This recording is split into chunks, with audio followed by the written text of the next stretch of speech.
For all your TCG needs, make sure to check out alphatradingcardgames.com.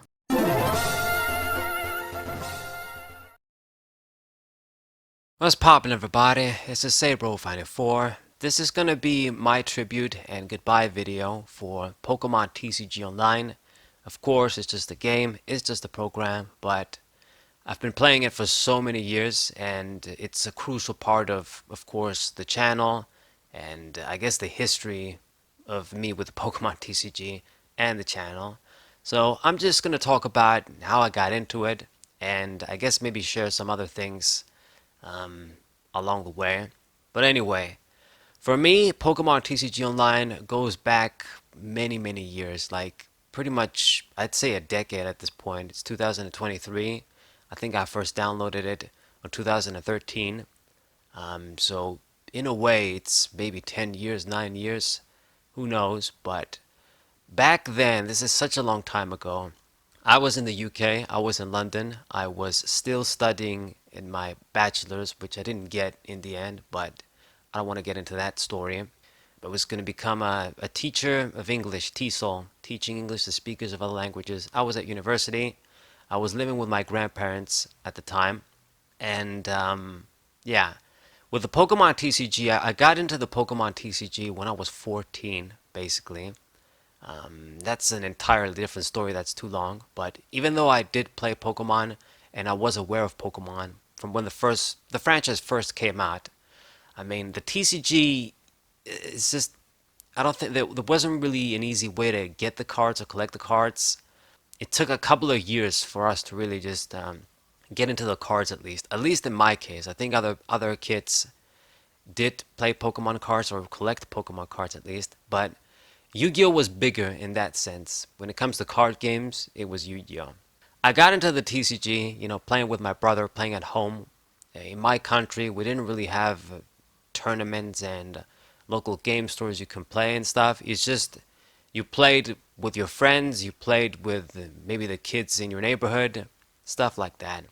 Anyway, so that went on for a few years, and because of my interest around that time, like I guess when I was 15, 16, I seriously got into the Castlevania franchise too, playing Castlevania video games and just being more playing more video games, I guess, not being so much focused on the TCGs, Yu-Gi-Oh and Pokemon.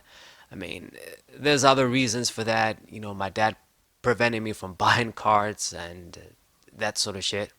But yeah, I played a little bit of Pokemon, but then kind of got out of it, or maybe just keeping in touch, just looking at the cards online, looking at scans, but not really playing.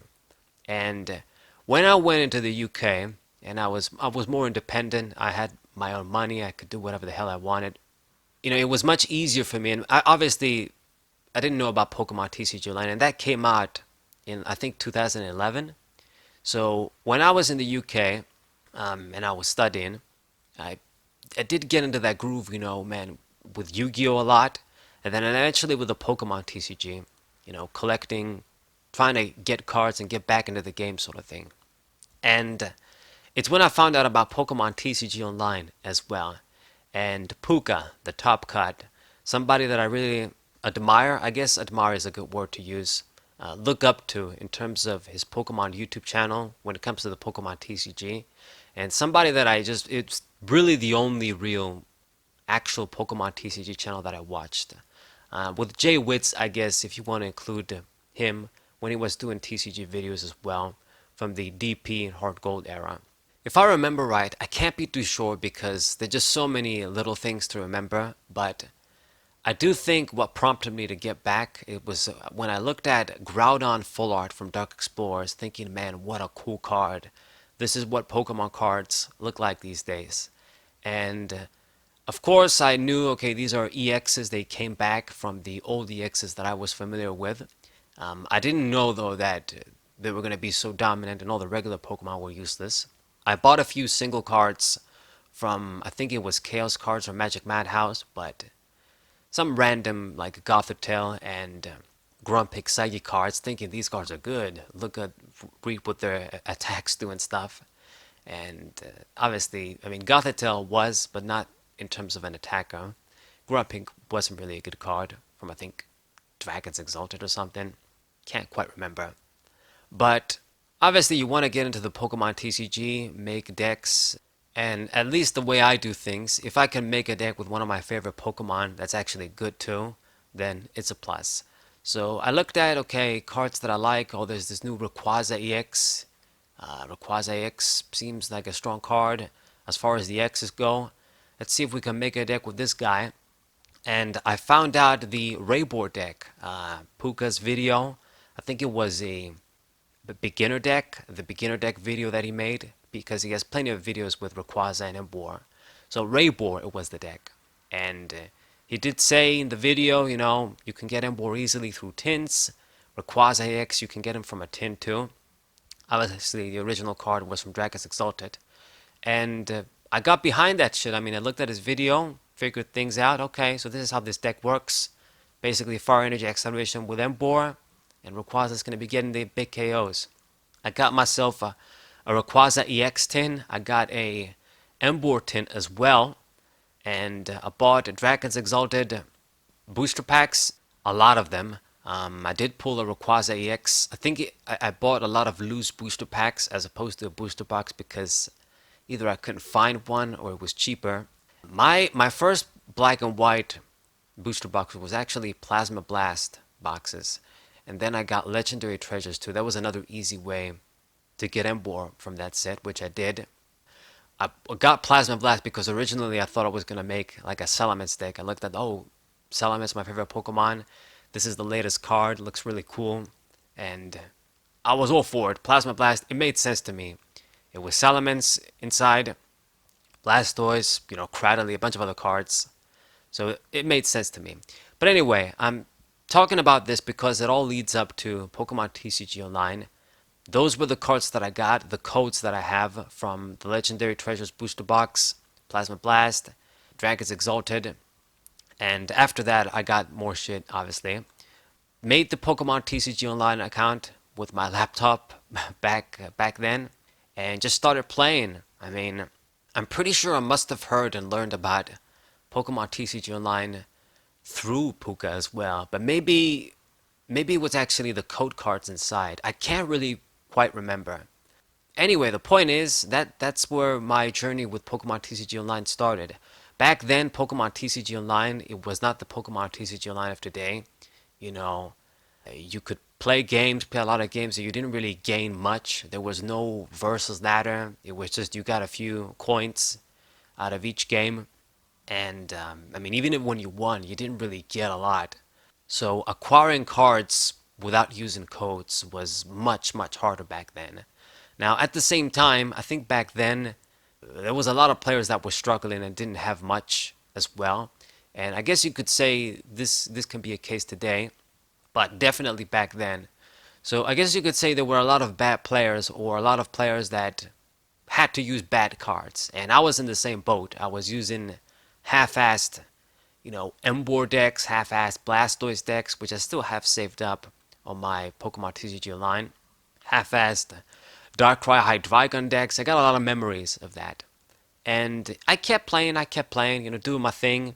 And it was up until the Sun and Moon era, around when Burning Shadows was going to come out, where my friend convinced me to start a YouTube channel. I'm trying to remember. I think at first the idea is we were going to be working together. I was going to be making videos for his channel, but in the end he sort of changed his mind. He didn't really want to mix a Yu-Gi-Oh themed channel that he had with Pokemon videos. And that the friend that I'm talking about is Alpha Trading Card Games, of course. If you guys may know him. And in the beginning, like when I was serious about, okay, I'm going to start a YouTube channel, my thing was the Pokemon TCG Overview series that I completely thought of out of the blue. I think people are going to tell me it's very similar to False Swipe Gaming's video series with Pokemon in Smogon and VGC competitive formats, but I didn't even know about that guy back then. I swear to God. I just got the idea to make these TCG oriented videos, getting a Pokemon like the Golem, the first Pokemon that I thought of, and looking at all of his main cards, of course, looking at some of the cards that stand out from the pre-evolution line, and making some really, professional looking, nicely edited videos, kind of like what the Jay Witz was doing. If you see some of his TCG videos, with the background and the cards popping out, that sort of shit. Now, obviously, I was not a good video editor back then. I didn't even have the tools. I didn't have much to work with. And even now, some would say that my videos, those types of videos I make, they're not the best when it comes to professional quality. But that was my idea. I was going to be making 2 of those videos a month, and that was going to be my YouTube channel. It wasn't even going to be about Pokemon TCG Online and the Pokemon TCG matches and deck profiles. But it was one of those days I thought to myself, you know what, these videos, they take a while to make. Let's just put something else for a change. And I think I did like a Ray Eels deck profile, really bad one. You can check on my channel. And then it just went from there. I started showing matches, started showing more decks. And basically, I was trying to mimic the style of video that Puka from the Top Cut was doing. The deck profile laid out in Pokemon TCG Online, explaining all of the cards in detail. I think I explain things in much more detail than he does. But that was the idea. And then showing some matches, of course. And with the matches, I prefer the style of having the deck profile and the match video separate for those that just want to see the deck profile and those that just want to see the match. Some people have told me I should just combine everything together, but I just prefer this sort of style and I'm used to it. But I just basically went from there. I mean, there was a gap in a way because even before I started my channel and making videos, Puka did quit the Top Cut. He basically quit around before Roaring Skies was going to come out. Primal Clash is the latest set he covers on his channel. And I was sad. I was disappointed because it was really the only Pokemon TCG channel I really connected and wanted to watch. Maybe it was his voice, his style. Anyway, so I was playing Pokemon TCG Online, obviously just for fun, doing my thing, but I wasn't making videos until the Sun and Moon era, basically. Burning Shadows. And then from that time until where we are today, Sun and Moon era, Sword and Shield era, we're gonna go into the Scarlet and Violet era right now. And obviously, even back when the Sun and Moon era started, Burning Shadows, that sort of period, X and Y sets were still in the format, so I covered a lot of that stuff too on the channel. Playing all these matches and making all these videos, I believe I've grown as a player as well. By no means am I the greatest player in the world, but I think I've quite grown and become better over the years, especially if you look at some of my older videos. I'm sure you must agree. Of course, it's not just those old videos. There was always the issue of having the lack of cards, which I still have today. But definitely, I was a much worse player back then. But I've got like, I think, more than 1,800 videos on my channel right now. And the majority of them are going to be Pokemon TCG match videos and deck profile videos for Pokemon TCG Online. It's most definitely such a huge part of the channel, a huge part of my life as a Pokemon TCG player. The reality is, if it wasn't for Pokemon TCG Online, I was not going to be able to play Pokemon TCG consistently at all. In my life, where I live, and because of other reasons, I don't really play in real life. I play sometimes with my friend Alpha Train card games, and I used to play with my brother before he quit, but it would not be not even close as consistent as when having a program like Pokemon TCG Online. And it's going to be the same with everything else. I mean, if they ever do like a Digimon TCG Online or some sort of game like that, I'll have easy access to actually playing the TCG, Digimon TCG, in a consistent basis as well. Actually getting some practice, getting some matches in, instead of just theorizing shit and just buying packs and playing on my own, that sort of thing. Same with Pokemon. If it wasn't for Pokemon TCG Online, man, I wonder if I was even going to be into Pokemon TCG. Now, I still hold the belief that most of the older formats, like the Diamond and Pearl era, the original EX era, of course, are much better than whatever the hell we have today and what we've had for years.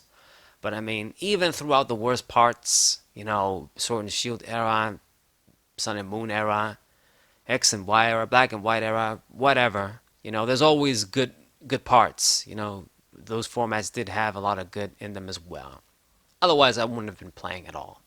And it's crazy that it's these sort of modern formats that, how should I say this, define me as a Pokemon TCG player, I guess, because it's the type of formats that I played the most. As much of a fan I am of the DP and EX era, I mean, it's no question I have not played those matches as much as those formats as much as whatever the hell other format you can think of that is on Pokemon TCG Online that I played through, thanks to this program.